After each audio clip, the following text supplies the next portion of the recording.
Hi, everyone. Welcome back to the Be Mindful podcast. We have an incredible guest today, David Johnson, president and founder of Let's Unpack It, a youth led movement to end mental health stigma, build awareness, and demand action to make mental wellness a lived reality for Caribbean youth and, by extension, the youth of the world. So, thank you so much for coming on. I've been looking forward to this conversation and welcome. Thanks so much, Ashay. A pleasure to be with you today. Yeah, thank you for agreeing. So let's just jump straight into it. It is Mental Health Awareness Month. So, I mean, this is a great time to have this conversation. What are we seeing as the biggest issue for youth and their mental health currently? Great question. I think when we talk with young people, one of the cardinal concerns they're reporting is they don't know how to access care, or they're having a lot of barriers that they're facing when trying to access care. And we know this is part and parcel of a bigger issue, which is that of stigma. Yeah. For much of our young people below the age of 18 living in households with parents, they're at the mercy of their parents. And much to their credit, some of the parents today have not had a great deal of exposure to mental health awareness, mental health promotion, etc. And so what that means is when a child presents with certain concerns and they talk about their mental health, sometimes they're not given that degree of freedom and flexibility in terms of reaching out for help, right? There are the concerns about, oh, what will people think? Am I a bad parent? Or you're being too ungrateful, right? And again, these are things that we really have to try to address. But the broader issue of access also has to do with the fact that there are limited resources available. I think by and large, at most of our schools, sometimes there's not even one guidance counselor. And even in cases where we have one guidance counselor, it's to a ratio of approximately 1,000 students. And so the matter of access is, I think, one of the key issues that we need to address in terms of the availability of services, the awareness of the services that exist, the ability of young people to, access them at affordable rates is another key concern. So I think if we're going to do anything in terms of really addressing the mental health concerns of youth, it must be to make mental health care and support more accessible. And there's lots that we can do in that department. Yeah, well, beautifully answered. And it's so true, because when I did my mental health first aid training with Healthy Kinder, one of the complaints, because I worked alongside some teachers who work in primary schools and secondary schools, and they said that exactly that there were such limited resources. And when you are dealing with 800 plus students, sometimes a lot more, it's very unrealistic to see that being a feasible way of really balancing it out. So definitely that there are a lot of factors. And what was also interesting, I had a conversation, I believe it was Lawrence Arjun from Heroes Foundation, and he had said the same sentiments about being not having access for kids, because when we think about adults, we have the freedom to go out there and find help. But when we don't, as children, have that freedom to just go and make these decisions, we as parents and adults around have to be the ones to make those decisions for them. So I definitely agree. Do you think there's a distinct difference or difficulty that we're facing with mental health in the Caribbean region versus in the world otherwise? Yeah, I think coming back to the matter of access, just generally, I think we haven't really connected the dots in the Caribbean, right? And that's to say that even though we're having conversations like the ones that we're having now, I don't feel as though the majority of people really appreciate the level of impact that other issues have on mental health and the level of impact that mental health vice versa has on other issues. And I'll explain a little bit more. The idea that most of our governments, all rather, have signed on to really implement the WHO Mental Health Action Plan, which outlines perfectly clear guidance on what do we need to see within our region, what do we need to see in terms of quality mental health care, really putting an emphasis on the fact that, mental health is something that everyone has the right fundamentally to enjoy, right? And it's really up to our governments to kind of implement the policies and the strategies that will help us to get there. And so when we talk about things like access, what we don't have are the critical community-based mental health services that we know are best practice. And so I think if we look at what is the critical difference between the Caribbean and what is seen elsewhere, is that we've been pretty slow to implement on some of these policies and strategies, right? I think another thing that is lacking is the area of research. Um, of course, when you go do a Google search on mental health, the first thing that's going to come up is something from North America, Europe. There are few statistics on what is the real experience of young people in particular in the Caribbean as it relates to mental health. And so if we can have more research, if we can get more data, I think the case for mental health will be a lot more clear, and there will be that kind of motivation to drive the policy. Fortunately, though, I think what has been kind of budded as a result of COVID-19 is the spirit of advocacy around mental health. We're now seeing a lot more young people who are interested in having this conversation. And I am confident that over the course of the next half decade, we will kind of generate a lot more action around mental health. Not for the sake of having, fruitless conversation, but that we actually start to see the initiatives that we want to see, and people really taking that responsibility to say, hey, this is the problem, and I want to fix it, and here's a solution to it. So I think those are the key differences. The idea that they're slow to legislate, the idea that the research is still scanty and we need to do more in that department, but fortunately, there is some level of action and advocacy occurring. Definitely. And it's so true. When I began my Invisible Scars project, which is focused around destigmatizing mental health, I found it so difficult to find stats, to find, Yeah, just facts about it. And it blew my mind, because it really does show, like you said, that the progression is so slow. So for part yeah, of my project, I really wanted to make sure that I can do data collection, whether it be through the community center or different aspects of, if I'm doing school visits, trying to really find those stats, because it does make a difference. When you don't know what's really happening, how can you find solutions? absolutely. Yeah, it's so And really I think that's a particular challenge, I think, for policymakers. mm, I get the idea now that much of our leaders are hiding behind the notion of there being polycrises, right? yeah, And I know, yes, that is something that is fairly unique yeah, to our region because of our increase of vulnerability. But I mm, think at the end of the day, we elected them to lead. We ex- elected them to make the hard decisions and implement the strategies that we need in order to see the growth and the progress that we want to see. Yeah.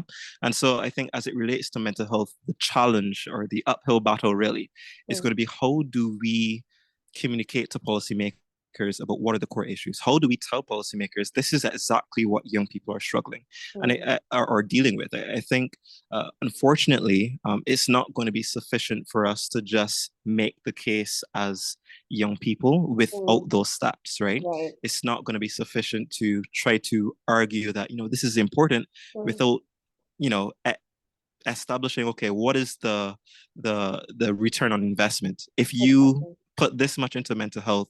mm, What is the payoff going to be? And the mm, payoff really is, there's a decreased burden of disease exactly, down the line if we have those early interventions. And mm, we know in terms of global stats, uh, that approximately 50% of adult psychiatric disorders actually present by age 14, yeah, which really says to us, hey, we can intervene at an early age and we can help to exactly, curb severe mental illness. So if we can make that case to our policymakers, I think we do have some expectation, then some natural expectation that action will occur because they fundamentally understand. of At course, this point, I'm not yeah. sure that we really appreciate the Mm-mm. interconnections between mental health and the economy, mental health and the socioeconomic determinants, et cetera, et cetera. Exactly. And I'm so glad you finished on that point, because it's interconnected with everything. I Yeah, always speak about the connection between mental health and physical health, which, I mean, we pay so much attention and we fund so much into physical health, yeah, rehabilitation, or medical, anything related to that. But then now we're lacking with the mental health aspect. So I love that you beautifully and correctly said that when we do pay attention to that interconnection, we can actually help a lot of issues across the yeah, board, not just in people's minds, oh, the crazy people, oh, the when Right. we speak so deductively, we lose Yeah. that true essence of what we're really tackling, which is a future generation of health, of wellness, of existence overall as humans. So yeah, thank you for saying that. Yeah. Yeah, but next question for you, a very good question. Well, I always ask this question because how how important is it that we are sensitive with the way that we speak, the words that we choose? For example, like we've mentioned several times, the stigma that has became embedded in society. For example, oh, she's crazy, or she needs to go to the mat, or he's too weak to work, when it's something that's really much bigger than that. Yeah. I think actually part of what we are up against is a long held publicity issue around mental health that Mm, we've simply done not enough yeah. to address, right? I think stigma is very real. I don't know that there's anyone that would argue that stigma doesn't exist. I think, yes, we've seen some improvement in terms of having conversations and people sometimes being more transparent and open about things that they're dealing with. But there's a lot more work to be done because at the end of the day, every single human being, by dint of just being born, has the right to enjoy wellness and the best standard of care that they could possibly get. And so if that means that someone is living with a mental illness, it means that they have a right to be respected, to enjoy all the other pleasantries that everybody else enjoys. I think again it circles back to the issue of not connecting the dots because we don't understand fundamentally what mental health is. We don't understand fundamentally that everyone has mental health and it just exists on a spectrum. And just as you have physical health and wellness, and some days you're doing really well, some days you're not. Some days you're motivated to go to the gym, some days you're not. And everyone is at a different stage in their journey. What we must be able to do is to create that kind of empathetic, people-centered language and culture, which allows everyone the rights and freedoms to enjoy the best possible mental health that they can.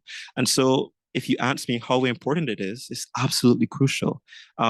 I dare say that we will have no kind of fulminant action on mental health and wellness unless we get the empathy right. And this is again the argument for starting when people are young.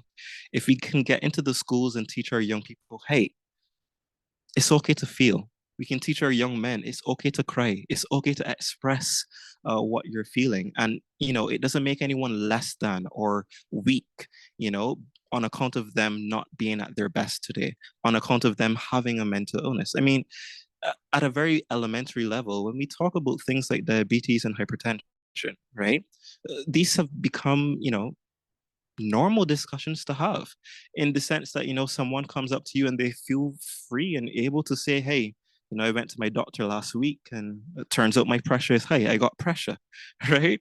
And you can have a full conversation about that. I don't think we've reached the level of comfort to have these kind of conversations about mental health because of the stigma that exists. And again, it's not that we play a blame game here, right? I think the reality is we have allowed this problem to fester for so long and people have been fed on it. The media, I think, as well has a role to play in terms of responsible reporting, particularly on matters as sensitive as death by suicide, for instance. Really, really important that we can have conversations at a national level that respect the individual and realize that we, as doctors, for instance, as a medical student, I realize that there is a patient behind the illness. There's a human being and there's an experience behind that. And in the same way that we expect our doctors to be empathetic, I think at the level of our communities and society, we must have that expectation. And I dare say to people who believe that, you can't teach empathy, I beg to disagree. I think you can. I think that this is learned behavior, the stigma. And so we have to do all that we can to kind of break that. And part of it is teaching people empathy, teaching people how to connect and to realize that it's not an us versus them thing. It's not you have a mental illness and you need to be barricaded behind a fence and in an institution and kept out of society. No, they need to be cared for and supported and given the same rights as everyone else can enjoy. So I think that's the point that we need to get to address what is so blatant, the stigma that exists. Definitely. And I had this conversation with a group from Malawi based, but many different representatives throughout Africa and the US. And we really appreciated that space because it was intergenerational. And like you Yeah, said, that stigma goes from generation to generation and it's taught. I don't believe that any child in this world is born hateful or right. discriminatory or ignorant. It's really just something that they develop.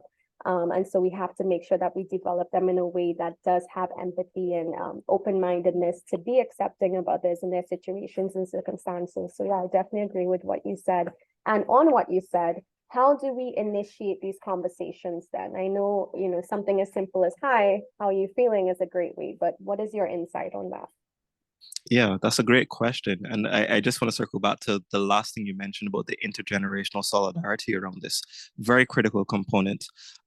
We appreciate that stigma falls, I think, along generational lines.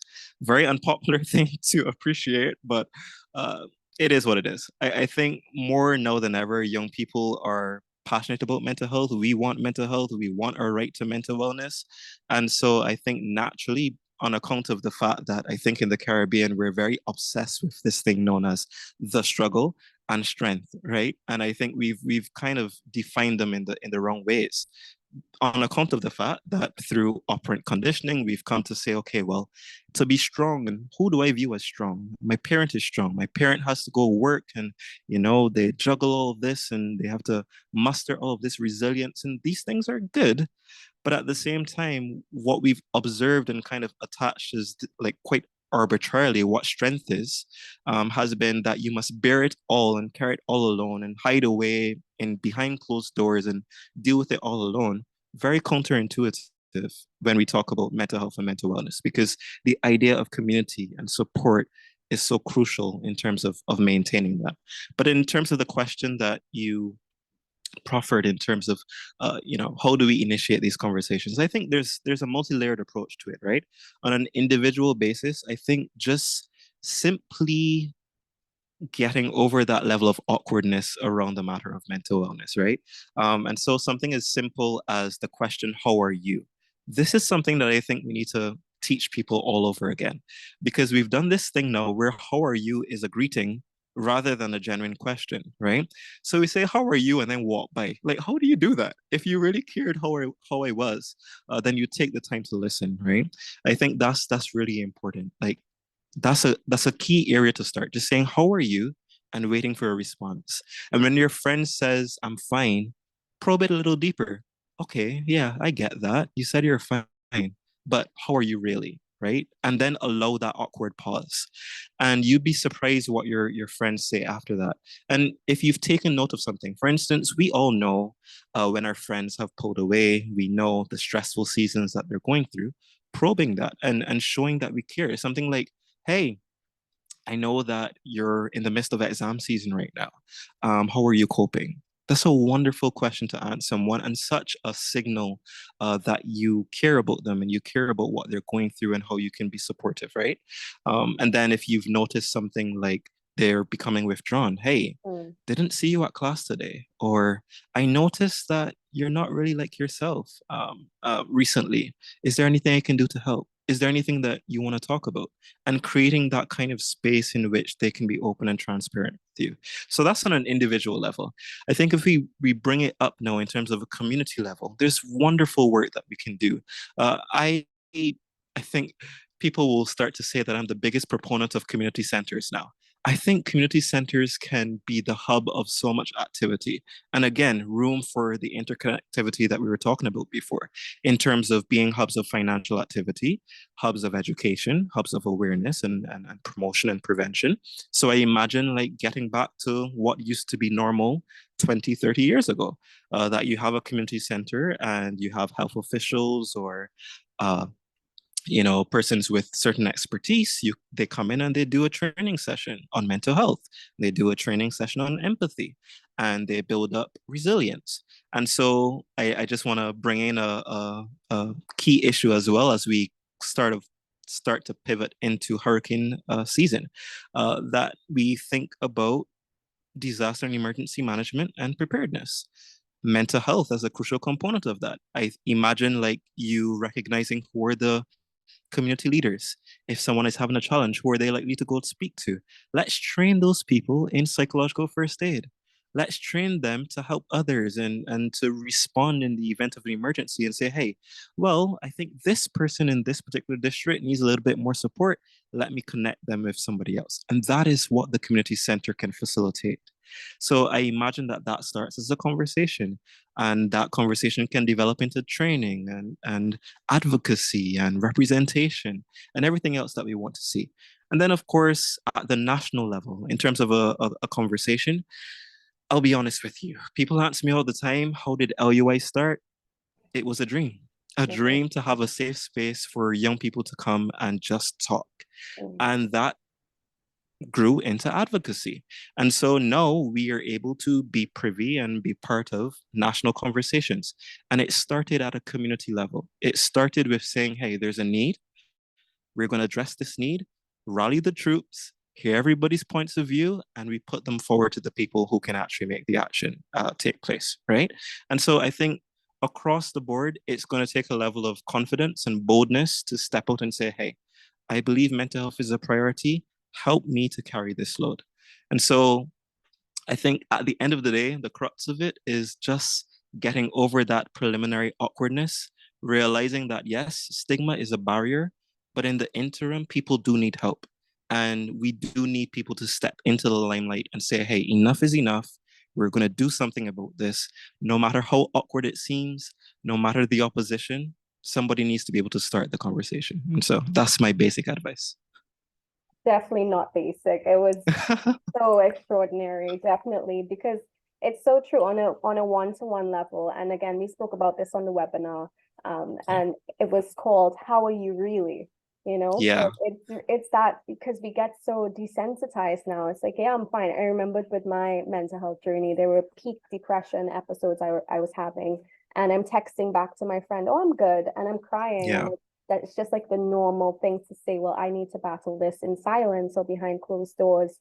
And then, of course, on the community level, I love the fact that you said the community center could be the hub, because that's exactly why I'm focusing on the community center in my home village, Yeah. because we want to find ways to bring people in, whether it be mental health first aiders who I've connected with, or people like yourself who is so passionate about the cause, and also again all those strains, whether it be financially or with academics, we have that support system to just help people manage that day-to-day reality that we all face and we struggle with in our own ways. So yeah, and nationwide, of course, we connected just because we're both passionate. I never in a million Yeah. years would have thought Invisible Scars Project would bring me so many incredible people to have this conversation with and to continuously be inspired by.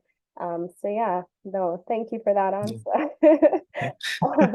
So, of course, for Mental Health Awareness Month, I saw LUI and UNICEF Eastern Caribbean are focusing on the National Mental Health Focal Points networks for young people aged 15 to 24. Can you tell us about this incredible initiative?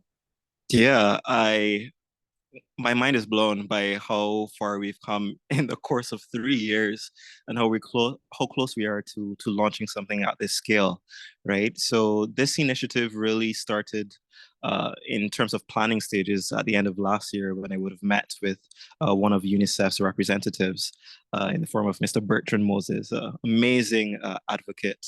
And he is just very passionate about, young people and mental health. And he reached out to us and he saw us as that kind of entity that can lead action on mental health regionally. And in terms of our own mission as an organization, we want to really, just bring Caribbean youth together around the matter of mental health and do all that we can to implement strategies and initiatives that can, make sure that they can achieve their optimum mental wellness. That's what we're all about at our core. And so what this initiative is seeking to do is to bring together young leaders who are passionate about mental health, who are passionate about youth advocacy, and who are ready and positioned really to be upskilled and to go back into their communities and lead in terms of action on mental health and wellness. And so what we envision really is to have at least two young people from each of 17 Caribbean nations that we're targeting presently, and to bring them together to have conversations like this and conversations around what strategies do they think would work in their particular target countries. And so even as an organization like LUI builds out and we want to extend our reach, we're hoping that these young people can be the leaders within their communities who are bringing together other young people around this similar cause and mobilizing for action.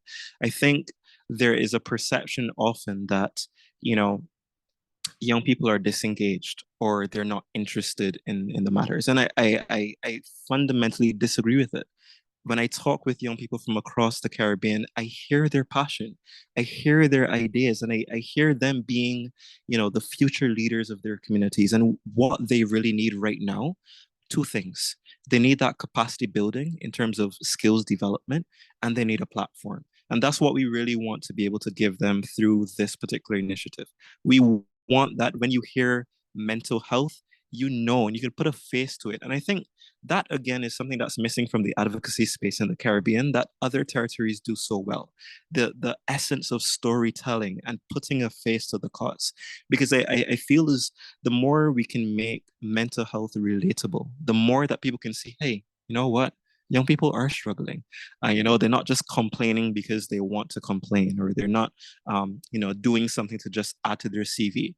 No, they're really passionate about this, and they care about their fellow young people. And so we think that an initiative like this can help them in terms of skills development, can help give them that platform, and will again give credence to the overall movement. Because if young people in Barbados and Trinidad and Tobago and in Anguilla and Montserrat are all united on what action is necessary in our region, then how can the policymakers and the technocrats say no? How can they say no to hundreds and thousands of young people rallying around this cause? And I think as well, there is just so much power and value in synergies and collaborations, because I imagine that while some may agree that in Barbados and Trinidad, there's a lot more action taking place in terms of the mental health space, I feel as though it's our responsibility and our duty to do all we can for islands where maybe that's not the case. And maybe we can share our own stories and our own skills and really just bring everyone together so that we're moving forward with that common target and that common goal, where regardless of where you are, um, young people can access high quality care. So I imagine that if someone from Anguilla, for instance, wanted to come to Trinidad and Tobago to study whatever, that they could feel free that, you know, there's high quality mental health care there. There's a community of support there. There are peer support groups for young people there. And there's a directory of services. So I know where to go when I need help. If we can get that at a very elementary level across the entire Caribbean, then there's no stopping us in terms of always leveling up in terms of action around mental health. So that's the very ambitious target and goal for this initiative. And shameless plug, really just inviting everyone to, if you know a young person, 15 to 24 years old, who is passionate about mental health, who is resident in a Caribbean nation, who has, you know, shown such you know, expertise in speaking up and taking action within their community, and that's the kind of young person that we're looking for. And if that's you, then please apply now. The link, I'm sure Ashay, you'll share the link on this podcast, but just for those who like to type, bit.ly/LUI focal points. Easier to read than to listen to. But yeah, we just really want to reach as many young people as possible, and to really just do more as it relates to taking responsibility for, you know, making mental health a priority and a lived reality for all in the Caribbean. Definitely. And it's so much easier when we come together regionally, or whether it be a community or group, it does not matter. When we come together, we can tackle this issue that seems so For sure. huge with mental health. And for me, with being Miss World TNT, having the platform of Beauty with a Purpose, it has allowed me to really discover more about mental health, but it's empowered me as well as someone who's faced the issue head on. So definitely giving young people the opportunity to have a platform, to have a voice, and to take action makes a huge difference in so many ways that I can't even begin to describe. So definitely, I love the work that you all are doing, and I'm so happy we met because Mr. Bertrand is the one who connected us. And I Yes, you know did. for a fact we will be figuring out how we can continue to empower each other in our spaces and our countries or islands, and overall everyone that needs to be empowered. So yeah, definitely. So I have a question for you. How can we create more safe spaces in schools? Because I do a lot of school visits, and a lot of things I keep hearing is the resources, either like I said earlier, there's one guidance counselor to many, many students, or Yeah. I've had young people come to me and say, Miss, I tried therapy, but I feel like my therapist does not care, whether it be Yeah. because the therapist has so much on their plate, they can't be as personal, or whether I had the complaints as well that it's too expensive for them, or that their parents don't understand what they're dealing with. And as I said Yeah. earlier, when you were a child or a young one, you it's harder for you to go out there and get the resources, especially if your family doesn't see the need for it, but you were facing Yeah. the issue. So how can we tackle that issue? I think the key to addressing that is going to be addressing the idea of responsibility. And I think we need to get back to that concept. I know we hear this and it's very cliche, but the concept of it takes a village, right? I think if everyone can find it as their responsibility, again, to care enough to check in on a young person, to care enough to ask them how they're doing, to care enough to guide them in the right direction, then that's going to go a long way. And so in the school plant, what that looks like is a basic training for any staff member who will engage with young people. I remember at primary school, some of the most meaningful relationships I had were not with my colleagues, were not with my teachers, but actually just ordinary staff members, whether that is the lady who serves your meals, or the lady who sells in the canteen, or the lady outside who sells and she's a vendor and she sells like the fruits and everything else. If we can get everybody on board in teaching them, hey, basic mental health, tips, how to engage with young people about mental health, how to talk with them and encourage them. If you find a young person who needs, support, here's somewhere that you can point them towards. I think we've placed all of that responsibility on the back of a guidance counselor. And again, we already mentioned in terms of the ratio, it's just not tenable. And so we need all hands on deck. I know that PAHO and WHO have been working on a guide for primary school teachers in particular. And I'm hoping that that will also be extended for secondary schools. But again, I don't think that's going to be enough.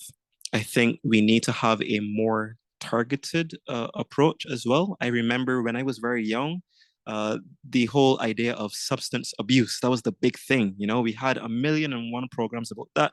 We had 1,000,001 programs about road safety and littering. I want to see a program for mental health, right? And I want to see professionals or NGOs and other organizations coming into the schools and talking with young people about mental well-being. And I think often we think about it in a very structured way that, you have to go through, mental health and mental illness and how to get a diagnosis. And what about feelings? What about emotions? What about anger management? What about how to play with your friends in a way that is, responsible, is respects their feelings and really bolsters teamwork? What about those puppet shows that we used to see Mm, as children, incorporating these things from even a very young age? There's so many creative ideas that we can mm, implement, but I feel like the big blockade to this is the idea that no one wants to do it, or we don't really understand whose responsibility it is, right? Is mm, it government alone? mm, Is it on teachers? And mm, then when you put it on teachers, our teachers going to scream, hey, we already have too much to handle. I'm already like a parent to Right. 30 children Yeah, away from home, right? So, definitely. and even considering the mental wellness of or teachers as well is going to be crucial. So Mhm, in terms of safe spaces, there's a lot we can do. It's going to have to mhm, be a holistic approach, right from legislation in terms of child protection and safety at school, right down to actually having health promotion and prevention programs that I imagine advocates like us can take lead on these kind of initiatives, so mhm, long as we're given the support through the ministries and so on. I mm, think that's going to be crucial. But one other element that I don't want to fail to mention is the idea of putting some more responsibility on our parents, right? I I think we can do all we can in terms of the school environment, but if we're sending our children back into environments that don't prioritize mental health, parents that are really not taking an active role in their children's lives, um, then it's going to be in vain, right? So I think involving our parents more, finding activities beyond the PTA, because getting Caribbean parents to go to PTA is a headache, right? We need to find some other mechanism of reaching our parents and helping them to feel more active in terms of the life of the school and taking their responsibility for their children or their wards. Um, Mental health is going to be so crucial in terms of moving forward. What we really need to get back to is that whole of society, close knit community that I want to believe is still there, but has slackened off a little bit. We need to do more to push that. Yeah, well, in TNT, we have a famous saying, it takes a village to raise a child. Is it the for same in sure. Barbados? Yes, we So, say it, but I feel like, we haven't really acted on it as of late. yeah, but that's the sad thing. It's definitely something that it's like an age-old, tradition that's dying out. And I think it's so important that we collectively say no, we don't want that to go away because it Yeah, makes a difference. Again, with my mental health first aid training, I did the youth training, and that had primarily the guidance counselors and the teachers. And yeah, we did a list on the board of what responsibility teachers really have. And I believe we had over 40 titles, whether it be cook or sometimes taxi driver or mother or babysitter. They really do a lot. So to add a lot. mental health first aider slash uh that safe space is even Yeah, more weight for them. So it definitely is a collective effort for all of us to really pay attention and to make sure that we normalize this conversation because something as simple as this podcast could help someone listening. But if we have several other outlets, of course, that helps even more than just one yeah. happening. Yeah. Yeah. So And hopefully, let's not even like invalidate the idea of peer support as well. Like young exactly. people are more likely to go to each other. So if we can Yeah. train our young people in terms of how to show up for their friends and how to have Mm, these conversations, I think that goes a long way. definitely. And there's a saying, train up a child in the way that they should go and they will never depart from it when they grow older, Mhm. right? And so if we can get these skills inculcated at a very young age, Yeah. I'm sure that we will be making headway into creating that more empathetic, Mm. people-centered kind of society and culture that we really want. Definitely. And one thing Yeah, I would say, I'm very hopeful for the next future leaders. I see yeah, we are causing the waves and I see them being able to surf them into that ideal world of uh, yes, where we're all connected truly. And I'm so optimistic about the young ones coming up now. So definitely. yeah. But I Same wanna here. I want to wrap up the podcast. So, are there any other thoughts or anything you'd like to say on the platform? Please feel free. Yeah. Anything that you'd like. Yeah, just a couple things. I just really want to thank you for taking leadership in this space, Ashay. Like, I think I've been speaking with a number of advocates. I've been speaking with a number of professionals, and what we realize is that it takes bravery to do this particular work, Mm, to step into the spotlight. So thank you for that. And I do want to encourage anyone listening that looks or just thinks about doing something similar, thinks about being an advocate. mm, I want to encourage you to go for it. The mm, hardest thing, I think, is to start. And often when we think about advocacy, we think of this elaborate thing. We think of, conducting marches through the towns, and there's a place for that, Yeah. you know. But we also need people who are just going to start the conversations in their workplaces and in their schools and in their communities. We need people who are going to make the posters and who are going to, you know, schedule the Zoom calls and serve as technical advisors, etc. And just more importantly, I think we just need people who are prepared to take responsibility and say, okay, nobody's fixing this right now, but it needs to get fixed, and I'm going to do my part to address that. So that's the first thing, a call to advocacy. That's number one. Yeah. The second thing is just naturally shameless again. If there's anyone here who's not familiar with our work, I do really want to encourage you to follow us on all socials. Let's Unpack It Co. Very easy to remember. If you're on Instagram, if you type in LUI, you'll find us. It's the first thing that'll pop up. We'd really love to have you on our page and to join in our community. We're going to be doing some major expansion over the coming months and years, and there is room and scope for more young people to come aboard and help us in our efforts. So we do want to do that. I do also want to invite anyone who's interested in partnering, whatever that looks like, in collaborating in these efforts. Please reach out to us by email or DM. We'd love to have a discussion with you. And then finally, of course, as we count down 9 more days to apply, any young people out there 15 to 24 years old, if you're 14 and you're soon turning 15, still apply. If you know a young person, send them the flyer, send them the information, let them apply. 9 days left. And we just really want to reach as many young people as possible. This partnership between LUI and UNICEF, we think, is going to create major waves across the Caribbean in terms of mental health action and really just building that capacity for young people to effect the kind of change around mental health that they want to see. So yeah, that being said, I just really want to thank you so much again, Ashay, for this platform to share a bit about our work and, you know, my thoughts on what we can do to really just make mental health a priority and a lived reality for all. Thanks so much. Well, thank you. My sentiments right back at you, because it, like I said, it takes all of us pulling our weights and trying to make a difference. And I keep commending you, how incredible the work you're doing, and it's inspiring, and I'm happy to connect and see where we can continue to work together.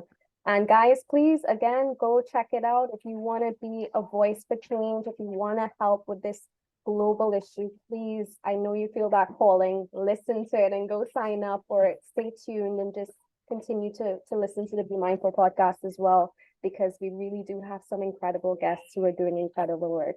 So thank you again, David, for coming on. I Thanks so much. appreciate it. Guys, take care. Thank you for watching, and we'll see you again soon in the next episode of the Be Mindful podcast. Bye.